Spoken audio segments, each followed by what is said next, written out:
Do you feel like you're stuck and you don't know what to believe?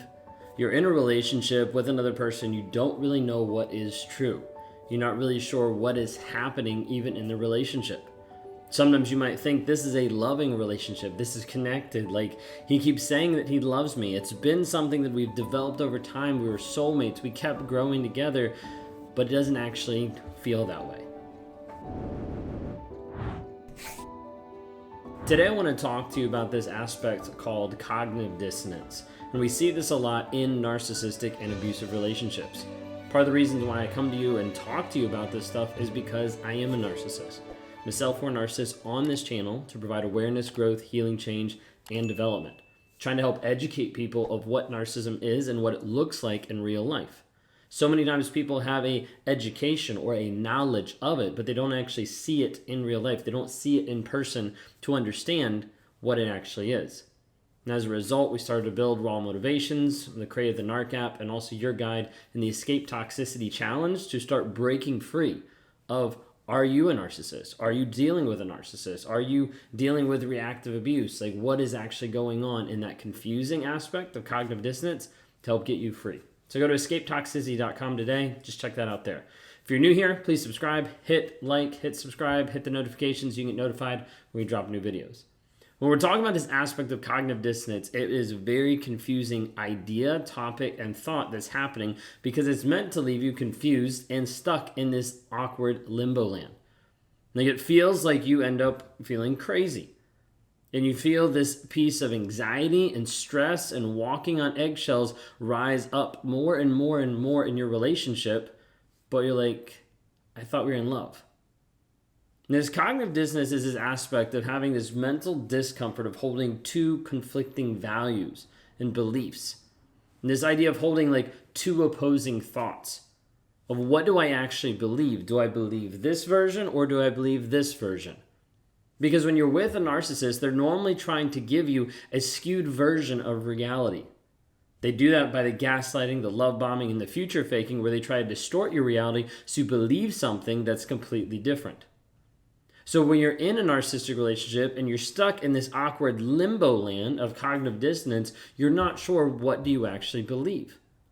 Do you believe the abuse piece, or do you believe it's just a struggling relationship? Do you believe that there's toxicity there, or do you believe that it's just a communication problem? And this leads to more confusion over and over and over. I want you to consider this idea of holding two opposing thoughts at the same time. Now, it could be you go to a store and you're getting ready to check out and you notice something that you've been looking for a good while, like maybe a sweater that you really like, or a jacket or a dress or whatever it might be, and you're like, that is something I really want. But you know in the budget you don't have enough money.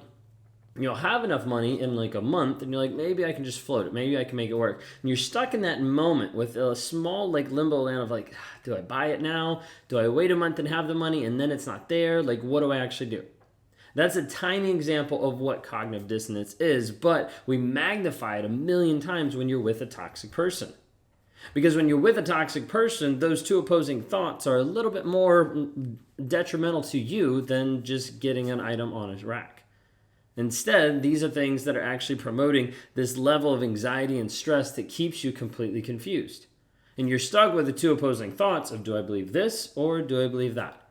Do I believe his words or do I believe his actions? Do I make this decision and have him yell at me, or do I make this decision and have him give me the silent treatment? Like, which do I actually do? And you're stuck in the middle and you're not sure what to do. There's probably a lot of you watching this today that you start to realize and identify that you feel like you're stuck between a rock and a hard place. That there's nothing that you can do that's going to help. Everything you do, everything you change ends up coming back to it being your fault. It ends up coming back to being something that you did wrong. This aspect of cognitive dissonance is part of the solidifying piece of the trauma bond. And it's hard to break because it locks you in. It locks you into this piece of the trauma bond of like, I don't know what to choose. And so you then continue to stay and build that trauma bond with that person. If you want to work on breaking that trauma bond, go to escapetoxicity.com. Because this cognitive dissonance piece is hard to be able to break down just in one video to help you understand. Because it's those two opposing thoughts. What it does is it enables oftentimes this like addiction piece to continue moving forward, because maybe something will happen. Maybe something will change. You're left in this limbo land and you're not able to leave because you're like, I don't know which to actually choose. I want you to consider really quick this other aspect of cognitive dissonance, because it's this two opposing thoughts. Let's break it down in a different way.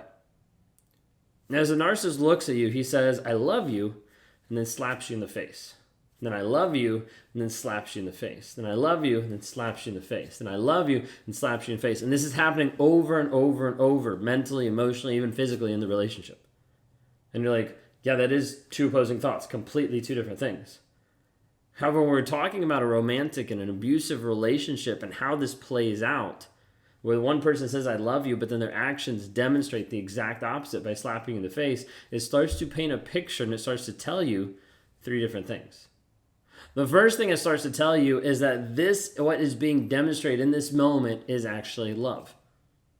The hard part is sometimes you believe it based on your upbringing. Maybe you were brought up in a household that was what love looked like. It looked abusive. It looked like screaming. It looked like getting upset. It looked like stonewalling the other person. Like, there is many things that get you to a place where you're in a toxic narcissistic relationship and you're like, I didn't know any different. This is what I grew up with. This is how life has been. So that first aspect is it's demonstrated to you to make you think this is love. The second aspect is this idea of this is all that you are worth. Showing you that this is the maximum amount of love, care, affection, respect you're going to get from that person and also from the next person. So it doesn't matter what you do, this is just all you're worth. Your value is tied up in that. Where he looks at you and says, I love you, and then slaps you in the face. It makes you feel like you're not worth anything. And it keeps you in this loop. The third one is this aspect of this is just the price I have to pay. It's just a communication issue. It's just something that we're struggling with in this moment. He's just going through a hard time. It'll pass. It'll get to the place that it will be okay.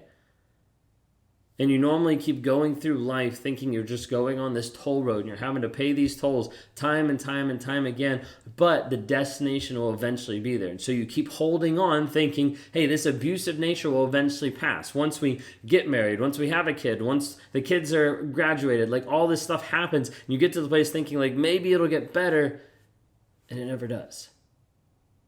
Because the whole aspect of cognitive dissonance is leaving you in limbo land, so you are inept to make any decisions and any moves moving forward.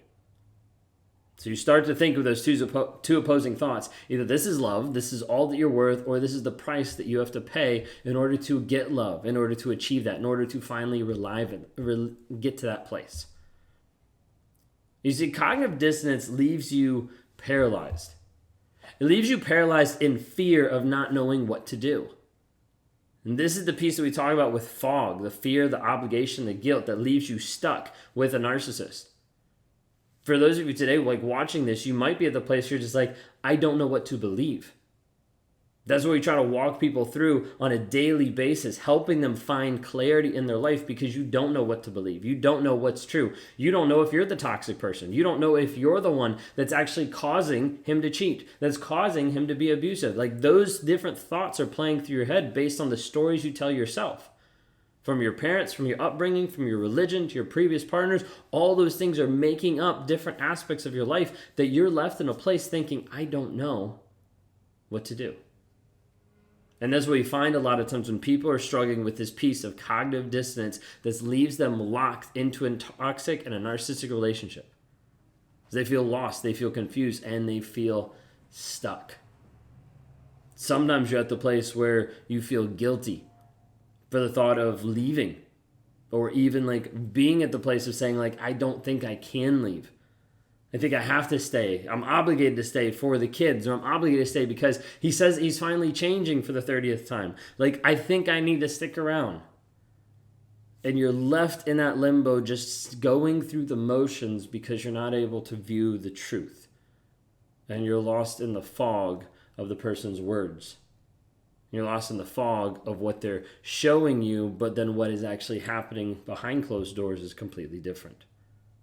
How they're appearing to everyone in public, their friends, their family, their church, and then how it actually is going down at home. This cognitive dissonance will leave you paralyzed and leave you stuck longer than what you ever want to be stuck. And you'll feel like you want to get out. You'll feel like this isn't right. And from time to time, you'll almost have the idea to leave. You almost have the idea to move forward, but then you don't.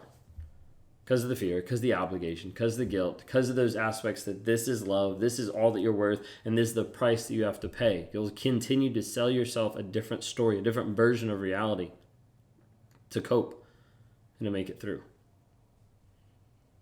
You could be at the place where you're broken and you're not sure how to be able to get out.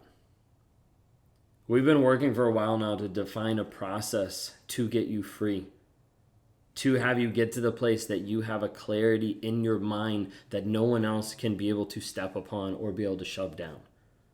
For you to be able to understand what is actually true in the situation. This doesn't mean I'm pushing an agenda of you to leave or you to stay with that person. It means I'm pushing an agenda of you understanding truth and then you making the decision. Giving you the tools to be able to help you move forward in life in a place of clarity and truthfulness of saying, this is what I believe, this is the direction I'm going, and I'm no longer letting toxic people hold me down. It's time for you to break free and to be able to move forward. Go to escapetoxicity.com today. Be able to check out the program we have. It's a 7-day challenge. It's small, it's easy, it's bite-sized chunks to start off your process. Once you go through that, then we can start moving forward in your healing journey because this is the step forward to get clear and to get free.